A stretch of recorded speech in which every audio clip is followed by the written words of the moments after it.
Olá, amigos. Trago para vocês aqui o livro O Homem, do professor Huberto Roden, editora Alvorada. A capa é antiga e aqui ele fala sobre o desenho da capa. Eu vou adentrar nesse assunto do desenho da capa e depois vou ler um capítulo.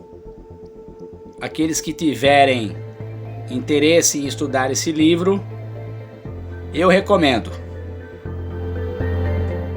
Diz o professor Huberto Roden, referente à nossa capa do livro: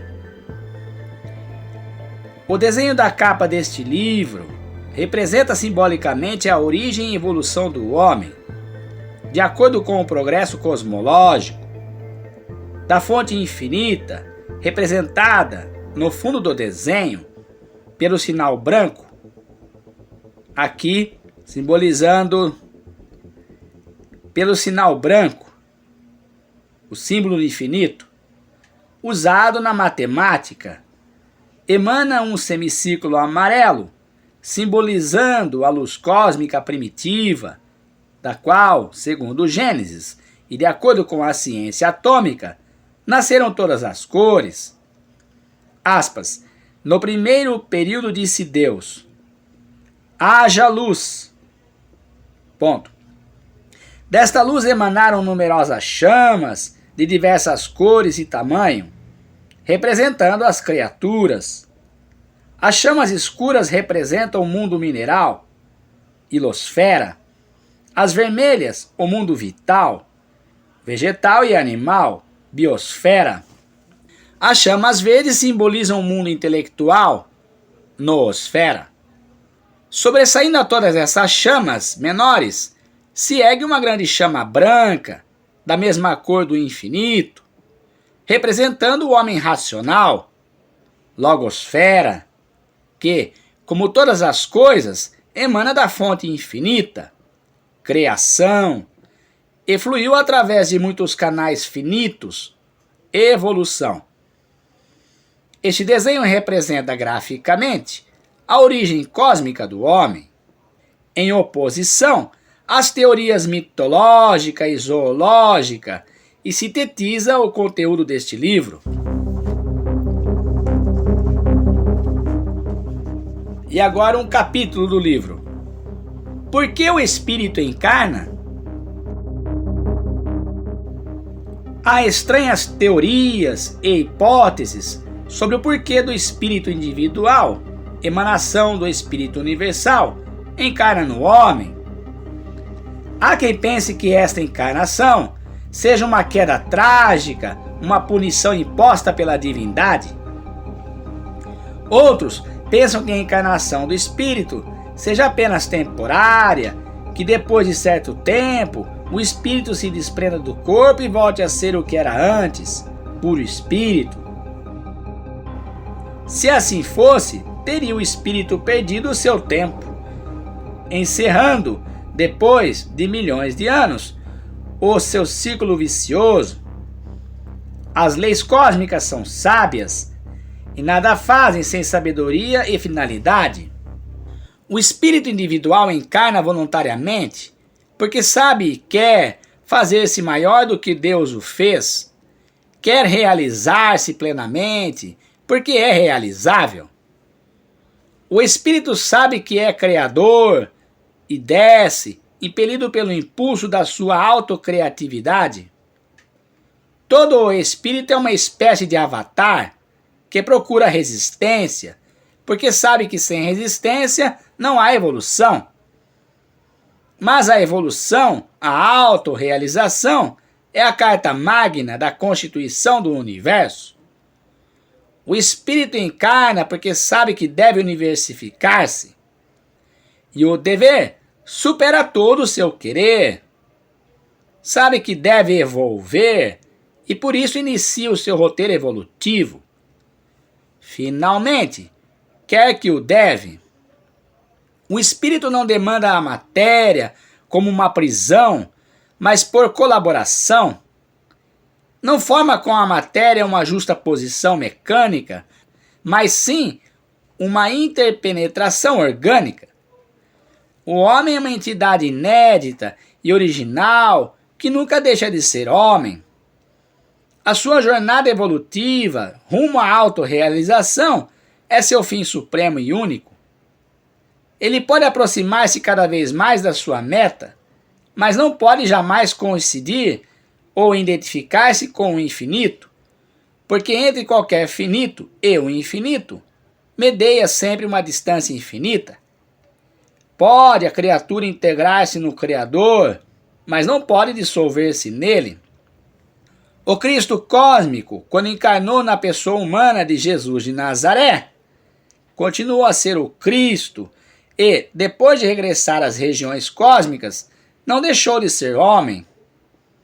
O Cristo cósmico era um encarnado e Jesus, depois da encarnação e ascensão, é um Jesus cristificado e cosmificado.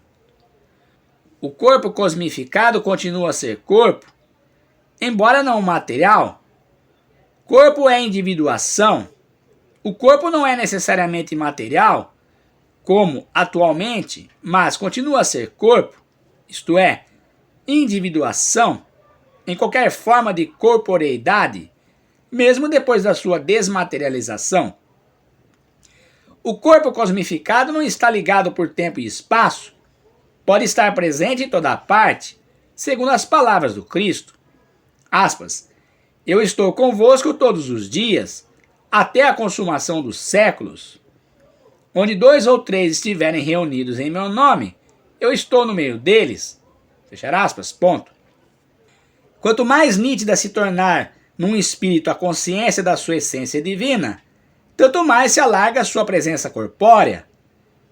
Nos seres altamente evolvidos, há uma espécie de pluripresença simultânea, e não apenas sucessiva, porque para eles o tempo e o espaço, o quando e o onde, não representam obstáculos, como para a presença material, que é necessariamente limitada, unilocal e unitemporal. Quando o espírito encarnado está em baixa evolução, pode ele iluminar unilateralmente o corpo material, assim como a luz ilumina uma tábua opaca por um lado, enquanto o outro lado continua escuro. Mas, quando o espírito encarnado adquire alta potência de evolução, não somente ilumina unilateralmente o corpo, mas o lucifica unilateralmente. Penetra-o totalmente, como a luz penetra e permeia um cristal. Neste caso, o corpo diáfano do cristal não é mais um empecilho para a luz, e sim um auxílio e veículo para ela. Através de um cristal, ou prisma, pode a luz incolor dispersar-se em luzes multicolores. De modo análogo, pode o espírito lucificar um corpo a tal ponto que este se transforma num maravilhoso prisma, fazendo aparecer o espírito incolor na dispersão multicolor da criatura espiritualizada. A encarnação, o espírito divino em forma de homem, é uma nova fase de criatividade do espírito universal. É, por assim dizer, uma cosmificação multicolor da divindade incolor. A monarquia do Criador se manifesta numa cosmocracia criatural. Esta espiritualização da matéria é possível, porque o pleno inconsciente do espírito tem poder sobre o semiconsciente ou inconsciente da matéria. No primeiro século, escreveu Paulo de Tarso que o corpo podia assumir muitos aspectos, o aspecto material e também o aspecto espiritual e muitos outros. Em pleno século XX da era atômica e cosmonáutica, ensina Einstein que a matéria é energia congelada e que a energia é luz condensada, assim como a luz é energia descondensada. A matéria não é uma realidade autônoma e fixa, não passa de um fenômeno da energia cósmica invisível que se manifesta de 1000 modos visíveis. Com esta desmaterialização científica da matéria, os cultores da deusa matéria devem ter entrado em apuros, porque a deusa matéria desapareceu dos seus altares e os seus adoradores ficaram ajoelhados ao pé de um altar vazio. É sabido que a Rússia soviética, cultora do materialismo dialético, entre aspas, ficou decepcionada com as experiências desmaterializantes da era atômica e não se conforma com um materialismo sem matéria. O homem, uma vez corporeificado, nunca deixará de ter corpo, nunca voltará a ser puro espírito, mas pode e deve potencializar indefinidamente a materialidade do seu corpo, tornando-o altamente energético, astral, entre aspas, e mesmo luminoso e lucificado. Se é verdade que a luz é a mais alta forma da energia cósmica, então podemos supor que o corpo-luz seja o corpo definitivo do espírito, o corpo imortal. É um erro generalizado que somente a alma, o espírito, seja imortal.